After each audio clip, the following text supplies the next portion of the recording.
What's up, guys? Welcome to week number 7 of meet prep and week 31 of Goggins force training. This is the heavy week of training here after coming off of having done the lighter speed work on everything last week.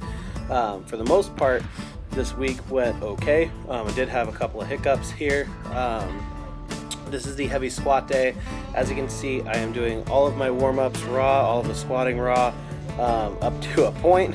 I was supposed to hit all my warm-ups and work sets without the briefs on, but my left hamstring hip area was a little bit aggravated, so I decided to put the briefs on for the remainder of the warm-up sets.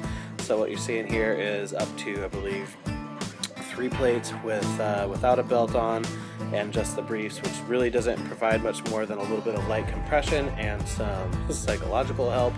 And then 375 here for the last single before throwing on the knee wraps. I ended up doing just a light wrap on here, took 415 as the last warm up, and then jumped directly to 460 for 2 successful doubles. Overall, the weight on all of these moved pretty well. You can see a little bit of instability in through the hips on that one, but really not really anything too bad with either of these 2 doubles.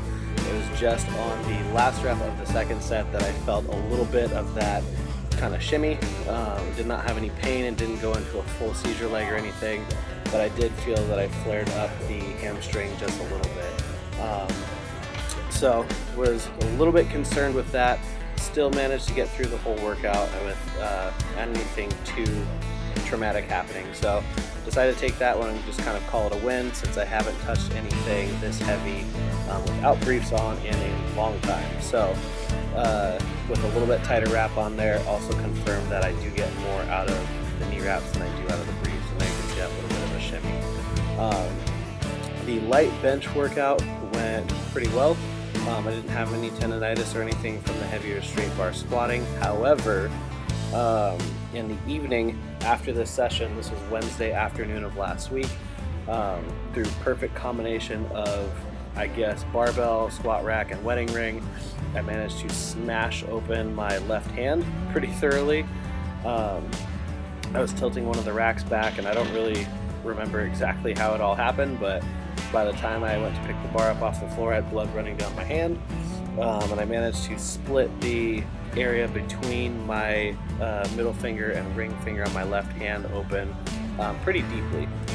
And being the stubborn and uninsured person that I am, opted out of getting it stitched up. It was kind of a 50-50 recommendation on whether or not I should head into urgent care and get it stitched up, or if I were to just kind of keep it clean and keep my 2 fingers taped together. So being, again, very intelligent, once I went home and washed it up and bandaged it up, the next day I was scheduled to deadlift and still attempted to do that. So this did not go very well. This is not my smartest move that I've done, but I figured since the cut was on the palm area and I hook grip, I should be okay. It was definitely not the case. So was able to get up to my last warm-up at 475 pretty well. On the left hand, I was doing this terrible combination of like hook grip with just the thumb and forefinger, and then like a pinky thrown in there as well. So it just wasn't smart. I should have just ignored the session and just kind of gone about and let it heal. But I still tried.